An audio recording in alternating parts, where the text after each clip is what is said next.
ਅੱਜ ਸਾਡੀ ਗੱਲ ਰਕੇਸ਼ ਜੈਨ ਜੀ ਨਾਲ ਹੋ ਰਹੀ ਹੈ। ਇਹ ਇਸ ਸਮੇਂ पर्यावरण का काम देख रहे हैं पूरे देश के विच। इन्हां कोल पर्यावरण प्रमुख के नाते जिम्मेवारी भी है, कोई गतिविधि देखते हैं। ये बहुत आरएसएस के बहुत वरिष्ठ कार्यकर्ता हैं। इन्होंने एमरजेंसी के 1975 में असीं जानते हैं 6 जून के सारा महीना चल रहा है, तो काफ़ी समय एमरजेंसी के उस समय की सरकार के द्वारा अंदर भी जेल के भी रहे हैं। उस तो अलावा इन्होंने बहुत सारिया चीज़ां देखियां। अज उन्होंने एक्सपीरियंस असीं शेयर करते हैं। रकेश जी, तुहाडा पंजाब पल्स बहुत बहुत स्वागत है। धन्यवाद जी। तो मैं एक जानकारी चाहता सी तुहाडे कोल, तुसीं पंजाबी समझ आ रही होनी तुहानूं जो मैं बोल रहा? वो मुझे समझ में आती है, हाँ, पर मैं बोल नहीं पाता। हाँ, वो थोड़ा सा उसके लिए, क्योंकि इसे बेसिकली ये पंजाब के लिए बनता है। तो मैं एक गल तुहाडे तो पूछना चाहना भी, तुसीं एमरजेंसी देखी है, अपनी अखां नाल देखी है, और उस समय पूरे यूथ च हो सके तुसीं, तो उसके बारे थोड़ी सी जानकारी दिओ भी तुहानूं उस समय किद्दां दा लग्या, और तुसीं कितनी देर उस समय तुहानूं अंदर रहना पिया, और क्यों रहना पिया? इमरजेंसी 25 और 26 जून 1975 की स्टैटिस्टिक्स के फाइनल ईयर में था। संघ का कार्यकर्ता था। 4 जुलाई को संघ पर प्रतिबंध लगा, तो उस समय निश्चित हो गया कि अब भूमिगत रहकर काम करना है। वैसे मैं उस समय मेरठ कॉलेज मेरठ में हॉस्टल में रहता था। हॉस्टल का कमरा तो था, बस कभी कभी देख आते थे, वहाँ ताला लगा हुआ, बाकी और कोई गतिविधि वहाँ से नहीं चल सकती थी। चूँकि विद्यालय बहुत बड़ा था, 7000 विद्यार्थी उस समय वहाँ पढ़ते थे। तो उन विद्यार्थियों के बीच में इमरजेंसी के विरोध में वातावरण बनाना, लोगों से मिलना, बड़े लोगों से मिलना, छोटे लोगों से मिलना, सबसे मिलना जारी रहता था। इमरजेंसी लगने में एक बहुत महत्वपूर्ण तिथि आती है 12 जून 1975।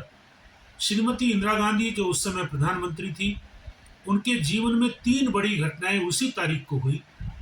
व्यक्तिगत दृष्टि से उनका चुनाव इलाहाबाद उच्च न्यायालय के द्वारा अवैध घोषित हुआ, लोकसभा के लिए वो अयोग्य हो गई। दूसरे, उनके पारिवारिक रिश्तेदार डीपी धर, जो उनके मंत्रालय में कोयला मंत्री थे, उनकी मृत्यु एक्सीडेंट में हो गई। और उसी दिन गुजरात के भ्रष्ट मुख्यमंत्री चिमन भाई पटेल को हराकर वहाँ की जनता ने एक नए व्यक्ति को मुख्यमंत्री के रूप में स्थापित किया। तो ये तीनों बड़ी हार के दिन ये 12 जून 1975 को थे। और इसलिए इंदिरा गांधी के मन पर दबाव था कि मुझे क्या करना। उनकी व्यक्तिगत इच्छा थी कि मैं किसी निष्ठावान व्यक्ति को प्रधानमंत्री की गद्दी सौंपकर और उनका चुनाव अवैध घोषित हुआ है उसके खिलाफ लड़ाई लड़ूं।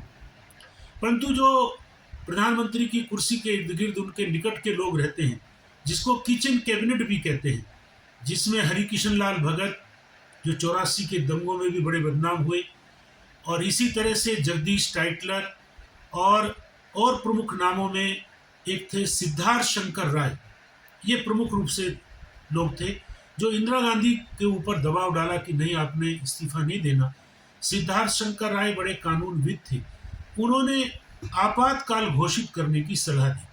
आपातकाल देश पर युद्ध हो, आर्थिक संकट हो या आंतरिक संकट हो, तीनों स्थिति में आपातकाल घोषित हो सकता है।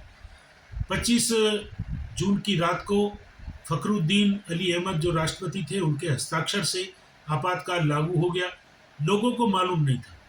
मैं उस दिन व्यक्तिगत काम से देहरादून में था, तो संघ कार्यालय जाना हुआ। तो वैसे तो मैं पहली बार ही देहरादून गया था, परंतु चारों तरफ अजीब सी बात थी। अखबार देखे तो अखबार के कॉलम खाली पड़े थे। इंडियन एक्सप्रेस अखबार देहरादून संघ कार्यालय मोती बाजार में पड़ा था, उसका जो संपादकीय कॉलम है वो खाली पड़ा हुआ था। तो ध्यान में आया कि कुछ गड़बड़ है।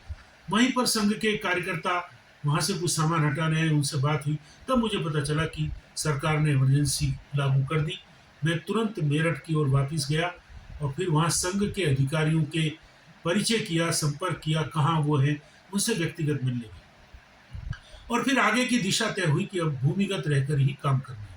मेरठ में कई सारे स्थान भूमिगत आंदोलन में विकसित हुए, उन्हीं से सारी गतिविधि प्रमुख कार्यकर्ताओं की चलती थी।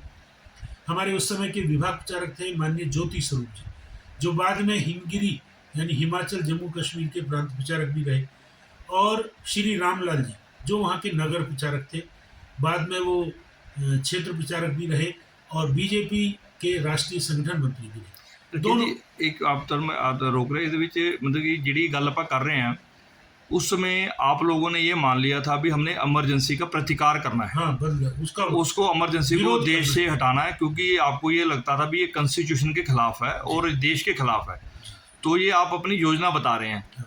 तो उस योजना में आपको और क्या लगता है भी आपने ऐसा काम किया भी जिसके कारण आपको इमरजेंसी में हटाने में भी सहयोग मिला? और थोड़ा सा हमें इस बारे में भी इंगित कीजिए, क्योंकि सिद्धार्थ शंकर रे का आपने नाम लिया जिनके कारण इमरजेंसी में वो लगी। सिद्धार्थ शंकर रे पंजाब में भी रहे हैं, एज ए गवर्नर भी रहे हैं, आपको पता, तो थोड़ा सा उनके ऊपर भी थोड़ा प्रकाश डालेंगे। उनके बारे में मुझे उससे ज़्यादा जानकारी नहीं है। हाँ, तो बस उतना ही जानकारी है कि उन्होंने इंदिरा गांधी पर दबाव डाला। तो बाद में इमरजेंसी लागू हुई, फिर 26 संगठनों को प्रतिबंधित किया 4 जुलाई को, जिसमें राष्ट्रीय स्वयंसेवक संघ और कुछ और संगठन थे, जमायत इस्लामी, आनंद मार्ग वगैरह थे। तो अंडरग्राउंड बैठ के शुरू हो गए और सब लोगों को साथ लेना है, लोगों को मन तैयार करना है। मैं आपको ये बताऊं कि संघ ने पूरा इसमें आंदोलन में भाग लिया, नेतृत्व किया। उसमें कम्युनिस्ट पार्टी मार्क्सवादी जो केरल में और बंगाल में प्रभावी थी, उन्होंने बहुत बड़ी भूमिका अदा की, और पंजाब में अकाली दल ने भी बहुत बड़ी मात्रा में सत्याग्रह में भाग लिया। उसी समय अंडरग्राउंड बैठकों के माध्यम से तय हुआ कि 14 नवंबर 1975 से सत्याग्रह शुरू किया गया देश में।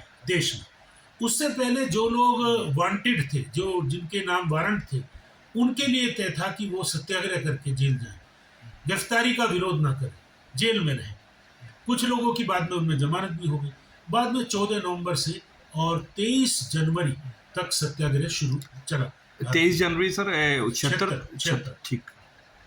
मैंने भी उसमें अंत में मेरठ में सब लोगों को समेट कर और 20 जनवरी को सत्याग्रह मेरठ से किया, और मुझे 52 दिन जेल में रहने का सौभाग्य प्राप्त हुआ। जेल के अंदर हमारी क्लास भी चलती थी, बहुत सारे अध्यापक भी थे, और एक तरह से हम लोग उसको संघ का जेल के सरकारी खर्चे पर प्रशिक्षण वर्ग भी कहते हैं, परंतु बहुत उत्साह के साथ वातावरण था। मेरठ जेल की मैं बता सकता हूं कि एक भी व्यक्ति ने कोई माफी नहीं मांगी। क्या बात है। उसमें एक बहुत वरिष्ठ कार्यकर्ता थे जो पुराने कांग्रेसी और अभी सर्वोदय के कार्यकर्ता थे। सर्वोदय के 35 लोग बहुत ही अनुभवी, 8-8, 10-10 बार जेल गए। उन लोगों का हमको बहुत संरक्षण रहता था, उनसे हम सारी चीज़ें सीखते थे। हमारे जेल में मार्क्सिस्ट लोगों का भी एक ग्रुप था, 7 लोगों का, उनकी अलग अपनी मीटिंग चलती रहती थी। जमायत इस्लामी के भी 14-15 लोग थे, उनकी अलग अपना काम चलता रहता था। परंतु एक बहुत ही आनंददायक रूप में वो हुआ। अंत में निर्णय हुआ कि जो विद्यार्थी हैं उनको जमानत करा के बाहर आना चाहिए। तो कोर्ट में केस ट्रायल चल रहे थे, जमानतें होनी शुरू हुई, और मैंने आने के बाद फिर अपनी फाइनल परीक्षा दी, और उसके बाद संघ के अगले आदेश की प्रतीक्षा रही, और फिर 5 जून 1976 से मैं संघ के प्रचारक के रूप में सहारनपुर में आया। आप उस समय विद्यार्थी थे? हाँ, जब परीक्षा तक विद्यार्थी थे, उसके बाद प्रचारक हो गए। तो तीनों प्रकार से मैंने काम किया, भूमिगत रूप में किया, जेल में भी रहना हुआ, और प्रचारक रूप में भी आपातकाल में मैंने काम किया। ये हमारे बीच में थे राकेश जैन जी, हमने उनके बात भी सुनी, और हमारे पंजाब पल्स के दर्शकों के लिए भी उस समय के क्या हालात थे और उस समय किन किन ऑर्गेनाइजेशन ने काम किया वो राकेश जैन जी ने बताया। और कोई ऐसा समाज का वर्ग नहीं था जिसने उस समय की सरकार जो इंदिरा गांधी चला रही थी, कॉन्स्टिट्यूशन के खिलाफ चला रही थी, उसको पूरा प्रतिकार किया और अंत में विजयी हुए। राकेश जी आपकी 2 मिनट की बात। हाँ जी, हाँ जी। जब इंदिरा गांधी ने धोखे में आकर सब तरफ है, कुत्ता भी नहीं भौंक रहा है ऐसा कहकर मानकर 16 जनवरी 1977 को चुनाव घोषित कर दिया, तो हम लोगों को बताया जाता था कि चुनाव जरूर होंगे। हमको अगस्त 76 में ही बड़े अधिकारियों ने बैठकों में बता दिया था। इसकी तैयारी करो, जन जागरण करो, अपनी बातें पहुंचाओ, अंडरग्राउंड साहित्य पहुंचाओ। तो बारूद, चिंगारी, धमाका ऐसे करके अखबार अपने निकलते थे, उनको हम जगह जगह पहुंचाते थे। तो बाद में जब जनता पार्टी निर्माण होने लगी और श्रीमती इंदिरा गांधी को लगा कि चुनाव तुम हार सकती हो, तो उस समय उन्होंने संघ के अधिकारियों को संदेश भेजा। संघ के उस समय सर कार्यवाह थे माननीय माधवराव जी बुले, जो पंजाब से जुड़े रहे। तो उन्होंने, जो मीडिएटर आए थे, उनको कहा कि अब बहुत देर हो गई, अब हम पीछे नहीं हट सकते। उन्होंने पूरा प्रस्ताव किया था कि 143 लोगों की मृत्यु हुई है, हम उनका खमियाजा देंगे, आपके कार्यालय नुकसान हुए हैं उनको करेंगे, जिनके बिजनेस गड़बड़ हुए उनको करेंगे, पर आप चुनाव के बीच में से हट जाओ। परंतु संघ लोक संघर्ष समिति के नेतृत्व में इंदिरा गांधी को हटाने के लिए अपना काम करता रहा, और उसका परिणाम हुआ कि श्रीमती इंदिरा गांधी, अपने बेटे संजय गांधी, पूरे उत्तर भारत में उनको केवल एक सीट मिली, ग्वालियर की, माधवराव सिंधिया की। पूरा उत्तर भारत कांग्रेस ने हार दिया। ऐसी चुनाव का परिणाम। ऐसा प्रतिकार हुआ ਉਸ ਸਮੇਂ। ਰਕੇਸ਼ ਜੀ, ਪੰਜਾਬ ਪੁਲਿਸ ਤੁਹਾਡੀ ਸਿਹਤ ਦੀ, ਚੰਗੀ ਸਿਹਤ ਦੀ ਕਾਮਨਾ ਕਰਦਾ ਹੈ। ਤੁਸੀਂ ਇੱਥੇ ਪੰਜਾਬ ਦੇ ਵਿੱਚ ਆਏ ਹੋ, ਇਲਾਜ ਚੱਲ ਰਿਹਾ ਤੁਹਾਡਾ, ਤੇ ਜਲਦੀ ਸ਼ੀਘਰ ਚੰਗੇ ਹੋਗੇ ਤੇ ਫਿਰ ਸਮਾਜ ਦੇ ਵਿੱਚ ਆਓਗੇ। ਬਹੁਤ ਬਹੁਤ ਸ਼ੁਭਕਾਮਨਾ। Thank you. धन्यवाद।